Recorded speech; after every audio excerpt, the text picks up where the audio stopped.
Pat, we've been visiting with John Aker. He's the owner and president of CAM Real Estate Development. He's been a Rochester, New York entrepreneur for the past 33 years, John. 33 years. Yes. Wow, good for you. Thank you. So you've been putting a lot into this economy over the years. Yes, I have.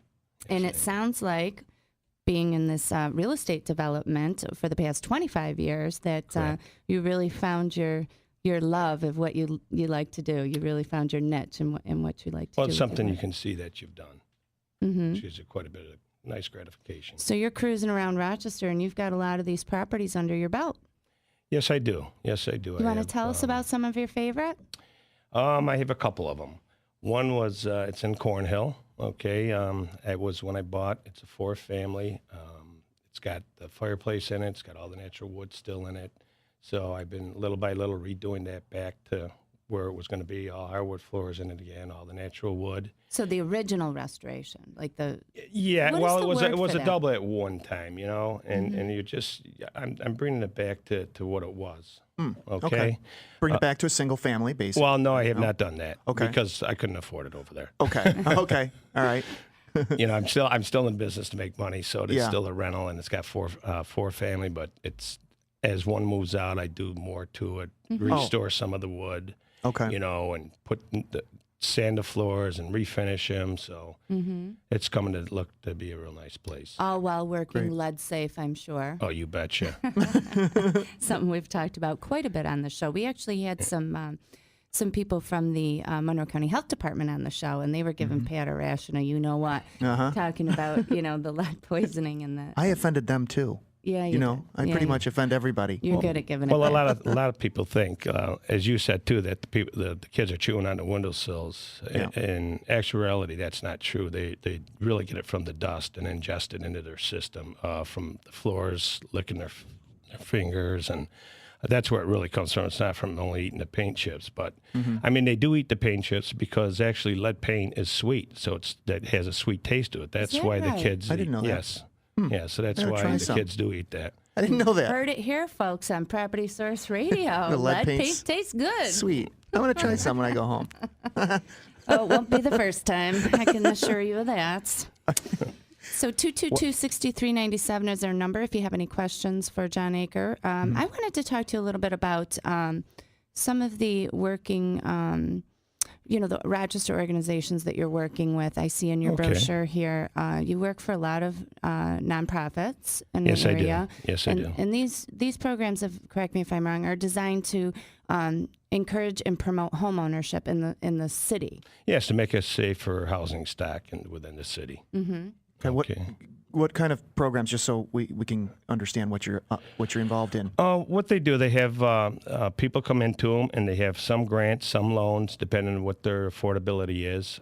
For lead abatement and that, there's money out there where they'll put in the $25,000 per unit of a home to abate the lead.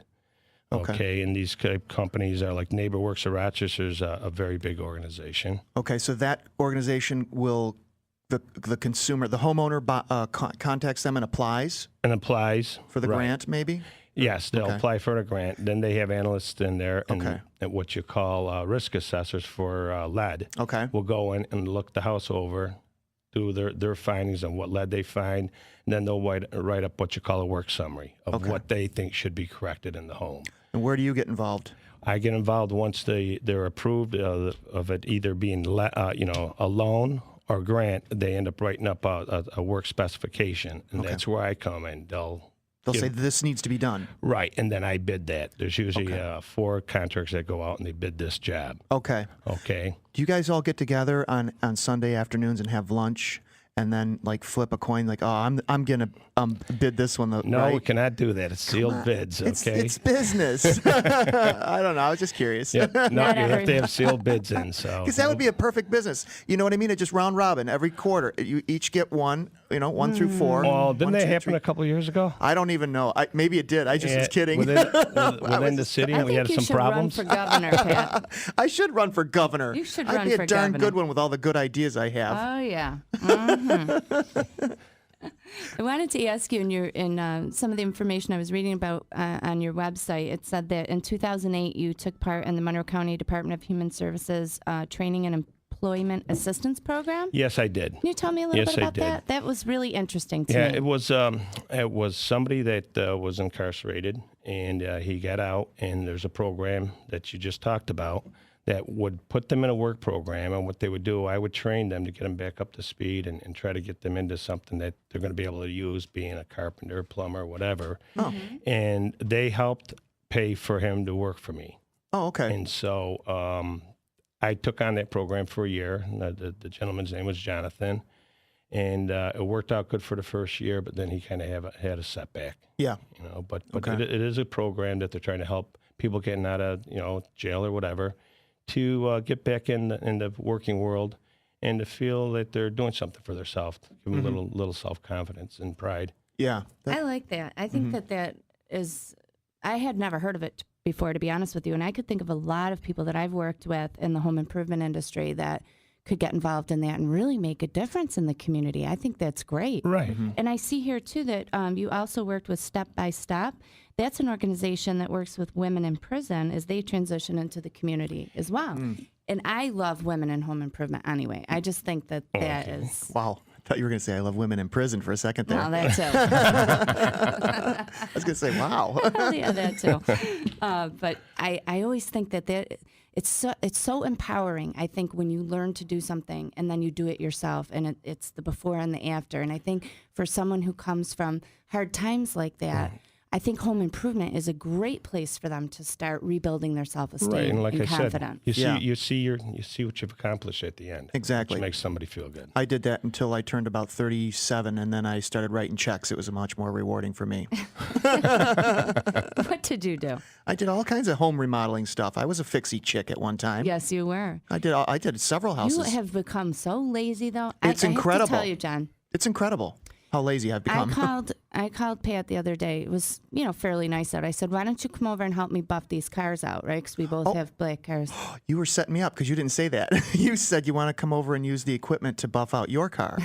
And I went, no, I'm going to hire a detail shop to do that. Thanks. But go ahead. I'll go ahead with your story. Me, the do-it-yourselfer, I'm ready. I want to buff out the car and whatnot. And I've got all this fancy equipment that my husband keeps in the garage that he never uses.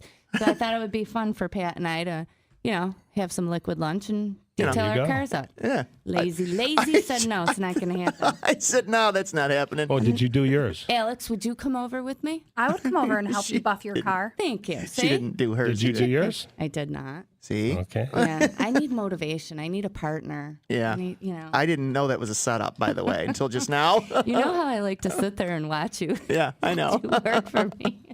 Yeah, it's kind of fun. Oh, like the time what did we do with the landscape lighting? We buried the cable. Yes, that's right. That would mean you Yes. buried the cable. Actually, I ran the digger. You ran the digger. Yeah, that was fun Yeah, that was fun. for about 10 minutes. That was fun.